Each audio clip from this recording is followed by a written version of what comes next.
ज़ैपोरिजिया nuclear power plant से खतरा बढ़ता नजर आ रहा है। आईएईए ने प्लांट की सुरक्षा पर चिंता जताई है। प्लांट के पास सैन्य गतिविधियां बढ़ी हैं, यह माना है आईएईए ने। खतरे को देखते हुए प्लांट के कर्मचारी भी कम कर दिए गए हैं। और हमारे साथ तमाम खास मेहमान मौजूद हैं। संजय सोय साहब, देखिए इस वक्त बहुत ही महत्वपूर्ण तस्वीरें भी टीवी9 भारतवर्ष अपने दर्शकों को दिखा रहा है, क्योंकि जंग के मैदान में भी बहुत कुछ घट रहा है जिसे नजरअंदाज नहीं किया जा सकता। और आज जब रूस के विदेश मंत्री सर्गेई लैवरोव प्रेस कॉन्फ्रेंस में बैठेंगे, अपनी बात रखेंगे और पत्रकारों के सवालों के जवाब देने की कोशिश करेंगे, तो जंग पर मुझे लगता है सबसे ज्यादा सवाल हो। बिल्कुल, ऐसा तो हो नहीं सकता कि जंग पे सवाल ना पूछे जाएं, क्योंकि आज रशिया अगर किसी कारण से सबसे ज़्यादा न्यूज़ में वो रशिया यूक्रेन युद्ध है, जिसके कारण पूरी दुनिया पे ही उसका असर पड़ रहा है, दुनिया की इकॉनमीज़ पर असर पड़ रहा है, दुनिया की शांति पर असर पड़ रहा है। और आप देखिए किस प्रकार से नेटो देशों, पश्चिमी देशों सभी अफेक्टेड हैं। इनफैक्ट भारत ने एक बहुत बैलेंसिंग एक्ट रखा हुआ है, लेकिन जब वो वहाँ खड़े होंगे तो नेचुरली वो रशिया का इंटरेस्ट देखते हुए खड़े होंगे, चाहे वो भारत की भूमि है। लेकिन पत्रकार शायद ग्लोबल पत्रकार होंगे, पूरी दुनिया के पत्रकार होंगे, सवाल उठाए जाएंगे, तो वहाँ पर वो रशिया का स्टैंड रखना चाहेंगे कि क्यों हमला हुआ, आज क्यों वहाँ पर रशिया की। सॉरी सर, मैं आपको बीच में टोक रहा हूँ। मुझे ये बताइए प्रोफेसर भारद्वाज, क्या यहाँ से इस वॉर को दिशा देने वाला इस डिक्लेरेशन में कोई आपको पॉइंट नजर आता है?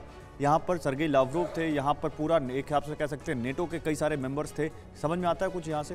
देखिए, निश्चित रूप से डिक्लेरेशन एक तरीके से दुनिया की भावना है।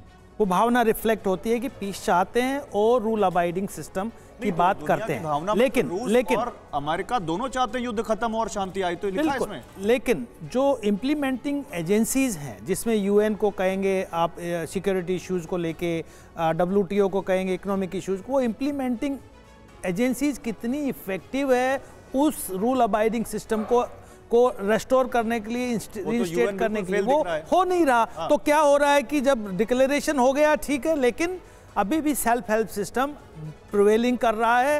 यूक्रेन को नाटो की मदद से लड़ना पड़ रहा है और रशिया अपना काम आगे करता जा रहा है। तो इस पे कोई उम्मीद दिख नहीं रही जब तक कोई बायलैटरल कॉन्क्रीट टॉक इस पे नहीं होगा और भारत जैसे क्रेडिबल देश इसके लिए मीडिएट नहीं करेंगे, क्योंकि भारत का सबसे बड़ा एक पहलू बिल्कुल, भारत का बहुत अहम रोल है, बहुत महत्वपूर्ण रोल है। लेकिन यूक्रेन का जहां तक सवाल है, न्यू दिल्ली डिक्लेरेशन में जो बातें कही गई हैं उससे ज़ेलेंस्की निराश नजर आ रहे हैं और जंग के मैदान में आक्रामक होता दिख रहा है यूक्रेन पहुंचे 10 लेपर्ड टैंक डेनमार्क से यूक्रेन को मिले हैं। ये टैंक जर्मनी में बने टैंक यूक्रेन को मिले हैं और इनके बूते एक बार फिर ज़ेलेंस्की का मुल्क आक्रामक नजर आ रहा है। संजय भारद्वाज जी, तो एक तरफ जंग में हम लगातार देख रहे हैं जंग थमने का नाम नहीं ले रही है, यूक्रेन का आक्रामक रुख नेटो कंट्रीज के बलबूते जारी है, और दूसरी तरफ रूस जिम्मेदार मान रहा है पूरी तरह से अमेरिका को, वेस्टर्न कंट्रीज को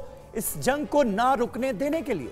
देखिए, अगर आप मोटे तौर पे देखते हैं तो निश्चित रूप से जो रशिया का एक मिलिट्री पोस्चर है वो भयभीत करता है। वो करता है कि अगर मिलिट्रीली कोई चैलेंज कर सकता है यूरोप को और अमेरिका को, तो रशिया है। तो निश्चित रूप से अमेरिका और यूरोपियन कंट्री चाहते हैं कि रशिया को मिलिट्रीली कमजोर कर दे। मैं कहता हूं चाइना भी यही चाहता है, क्योंकि चाइना का बिल्कुल बॉर्डर डिस्प्यूट आप कह रहे हैं कि चाइना रशिया को कमजोर करना चाहता है? बिल्कुल निश्चित रूप से चाहता है मिलिट्रीली कमजोर करना। लेकिन आपने 15 साल पहले वो हमने निपटा लिया आपस में, जो मैप उसने जारी किया रशिया को लेकर। देखिए, चाइना बहुत अपॉर्चुनिस्ट है। 1971 में देखिए जिस तरीके से चाइना अमेरिका का अप्रोचमेंट हुआ, 1989 में देखिए, ये सब चाइना, ये बात क्या रूस को समझ में नहीं आ रही?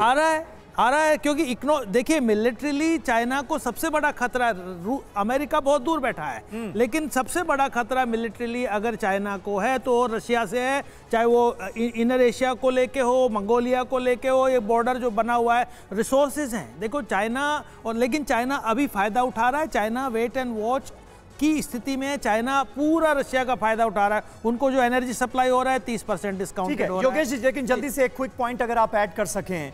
ये तो कह दिया गया न्यू दिल्ली डिक्लेरेशन में कि ये युद्ध का नहीं है, लेकिन युद्ध खत्म कैसे होगा? अभी भी इस सवाल का जवाब तो हमें कहीं नजर आ नहीं रहा। देखिए, युद्ध खत्म तो तभी होगा जब जो दो मेन पार्टीज हैं, एक तरफ रूस और एक तरफ अमेरिका, ये डिसाइड कर दे कि भाई अब ये युद्ध इस स्टेज पे पहुंच गया है कि इसका कोई परिणाम नजर नहीं आ रहा है, मतलब we are wasting our time, मतलब इसमें से कुछ निकलने वाला नहीं है, या उनके डोमेस्टिक या इंटरनेशनल हालात ऐसे हो जाए कि मान लीजिए चीन के साथ लड़ाई हो जाती है कि भाई दो लड़ाई तो आप एक साथ नहीं लड़ सकते, ठीक है। फिर वो कहेंगे कि भाई ठीक है हम इस तरफ ज़्यादा फोकस करते हैं, इस तरफ थोड़ा कम कर।